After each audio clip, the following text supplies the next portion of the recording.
videoaula de hoje vamos dar prosseguimento aí à série de vídeos sobre a Primeira Guerra Mundial. Se você não viu o vídeo que fala sobre o estopim da guerra, onde eu explico lá as razões da guerra, o porquê que vão ter esses 4 países, Inglaterra e França de um lado, Alemanha e Itália do outro, disputando o mundo inteiro, para tudo e ó, vai aqui ó, tô deixando o link, vai lá e vê o vídeo, eu espero, vai lá. Se você já viu o vídeo, então vamos começando. O que acontece? Hoje a gente vai falar de um momento da guerra importantíssimo, que assim, é o coração da Primeira Guerra Mundial, que é chamada Guerra das Trincheiras, tá? Você deve lembrar do outro vídeo que começou aquela disputa ali pela região ali dos Balcãs, ali, pro norte da Grécia, né?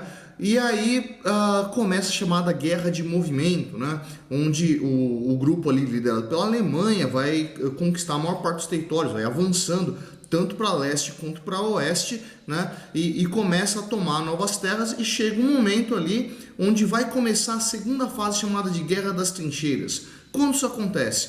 Depois de um avanço maciço da Alemanha sobre a França, né?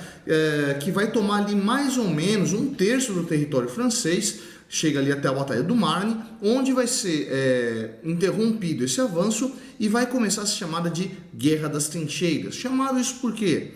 Por causa da técnica das trincheiras que apareceu nesse momento. Se você não sabe o que é uma trincheira, você já deve ter visto em filme de guerra alguma coisa do gênero.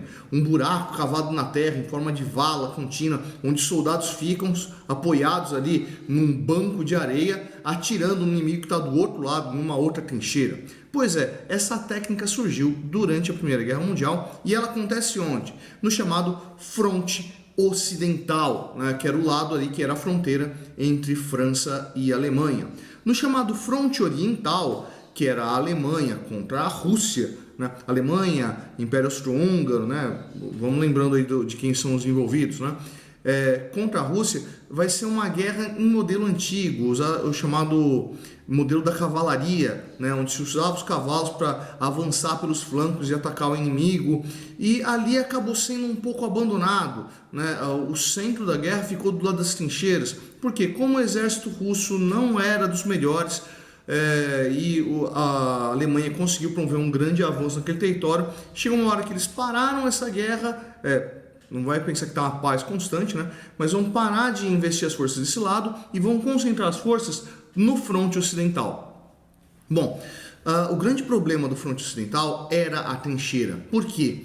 A trincheira acabou criando uma certa imobilidade na guerra, né? Vão se cavar trincheiras que vão avançar ali do Mar do Norte até a região dos Alpes. Então, cara, você imagina, tá praticamente toda a Europa cavada, né?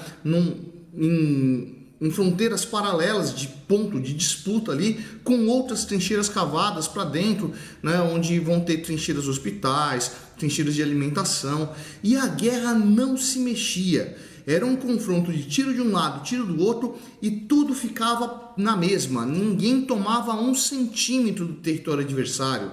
E isso ia causando nos soldados uma angústia desgraçada, porque lembra da imagem que eu construí para vocês lá no vídeo passado? Imagina, você é um soldado inglês numa trincheira da França combatendo um alemão porque o herdeiro do Império Austro-Húngaro morreu na mão de um estudante sérvio na Bósnia. Tem algo de errado nisso, você não está encontrando muita razão para continuar combatendo. E pior, né, você não está ganhando nada com isso, você não está avançando nada. Isso gerava um desespero nessa população que muitos deles acabavam se ferindo para poder voltar para casa, para poder sair daquela condição que era tenebrosa. Mas isso não falando para aqueles que estavam longe do espaço do conflito, né? Imagina, o inglês ele ainda podia voltar para a Inglaterra. E o francês? E o alemão? De onde é que eles saíam? Cara, a situação era tão complicada que muitos deles vão expressar essa angústia nas cartas que vão chegar à família, né? Tem inclusive um caso clássico de um corpo que foi encontrado ainda na década de 70, né? Bem depois do fim da guerra, quando um camponês francês foi cavar um poço nas suas terras, e ali era um antigo espaço da Primeira Guerra Mundial, um espaço de trincheira, e ele encontrou um soldado morto. Até hoje se encontra alguns restos de Primeira Guerra Mundial naquela região, né? Encontrou um corpo de um soldado morto. No corpo do soldado morto tinha no bolso da gandola uma carta que ele estava escrevendo para sua família. E a carta é desesperadora, né? Eu vou resumir ela rapidamente para vocês, mas ele fica falando, né?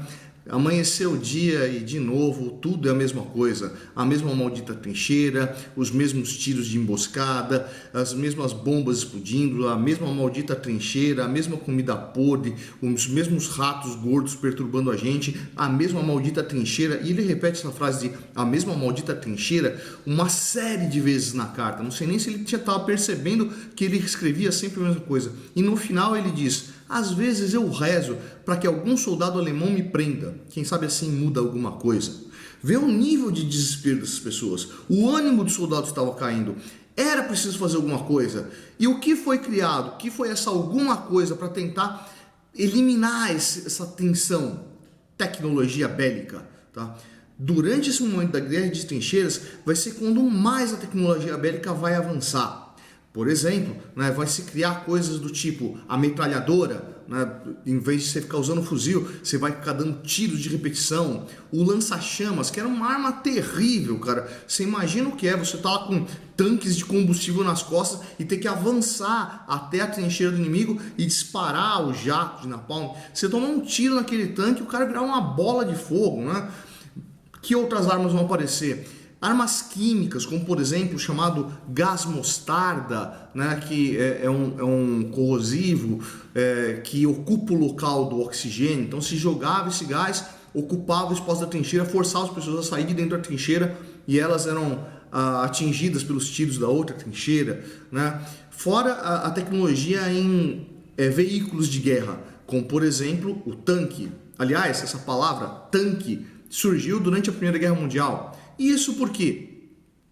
Porque a Inglaterra começou a produzir esses carros blindados e esses carros eram transportados da Inglaterra para a França para tentar romper o bloqueio da trincheira.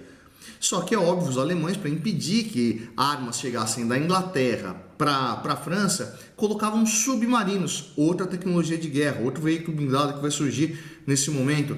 Vão colocar submarinos no Mar do Norte, esperando que passassem navios e eles eram torpedeados. Só que óbvio, você não ia ficar gastando torpedo com qualquer barco.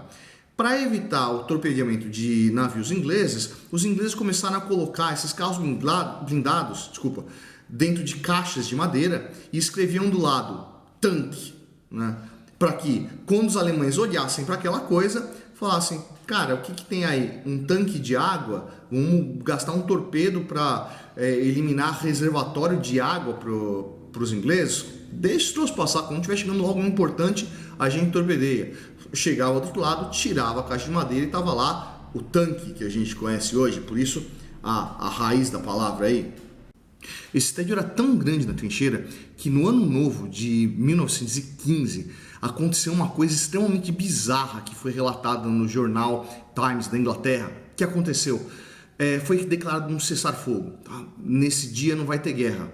Os soldados ingleses e os soldados alemães se encontraram no espaço entre as trincheiras e começaram lá a trocar garrafa de vinho, cigarro, e no final os caras resolveram bater um futebolzinho, né? Deve ter marcado gol ali com os capacetes e bater uma bolinha. Cara, você imagina o que é isso? Os caras vão jogar futebol no meio da guerra e no dia seguinte eles vão voltar a se matar? Olha que bizarro! Outra ferramenta de guerra que vai ser desenvolvida na Primeira Guerra Mundial e que vai ganhar grande importância vai ser a aviação. Pois é, a aviação que até então era utilizada simplesmente para reconhecimento, nesse momento vai se tornar um instrumento de guerra. Ainda mais que vai começar a desenvolver técnicas como por exemplo, criar instrumentos, ferramentas de sincronia entre metralhadora e motor de avião. Vamos lembrando que os aviões dessa época aí são aviões movidos a hélice. Então você imagina a dificuldade que era você ter uma metralhadora atirando para frente onde está a hélice do avião. As metralhadoras costumavam ficar na rabeira do avião, então você tinha que ter um piloto e um atirador, né? E esse atirador tinha que ser habilidoso para acompanhar o movimento do avião para evitar atirar na cauda ou nas asas do avião enquanto estava dando tiro. Na hora que você cria essa ferramenta de sincronia, onde a bala só passava quando a hélice tivesse com o vão dela no ângulo de tiro, vai facilitar muito. E é nesse momento que vai aparecer um cara importantíssimo para a Primeira Guerra Mundial, que é o Manfred von Richthofen, mais conhecido como o Barão Vermelho.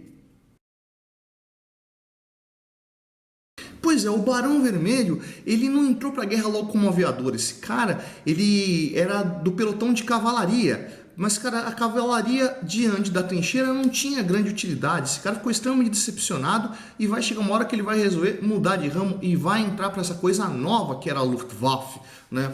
A artilharia de guerra da aeronáutica alemã. E esse cara aí, apesar de ter entrado para a história como o grande piloto, ele não era dos caras assim mais habilidosos, mas ele era um estrategista de guerra muito bom e ele vai comandar um pelotão que ficou conhecido como o Circo Voador, né? Por que o Circo Voador?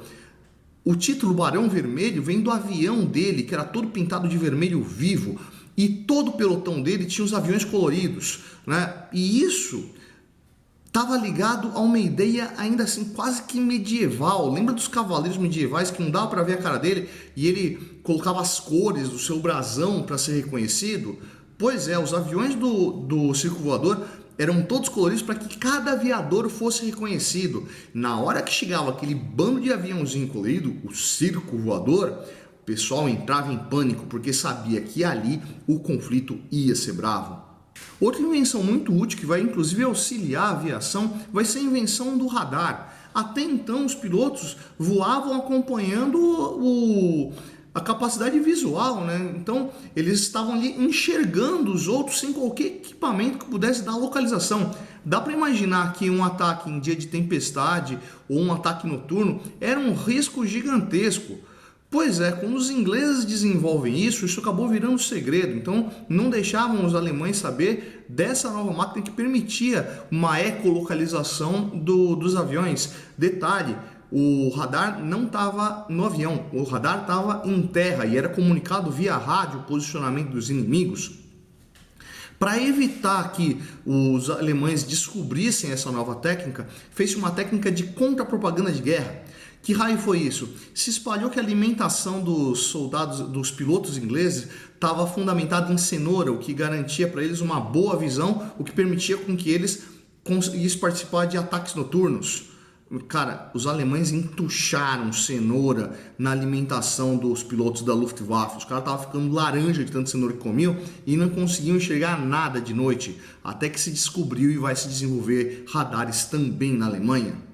Esse equilíbrio de forças que vai criar essa imobilidade constante do meio da guerra só vai acabar quando vai entrar uma nova força no conflito, que são os Estados Unidos, que tinha uma vantagem incrível. Eles estavam a um Atlântico de distância. Enquanto a guerra estava rolando na Europa, Estados Unidos estava lá, na dele, sossegado.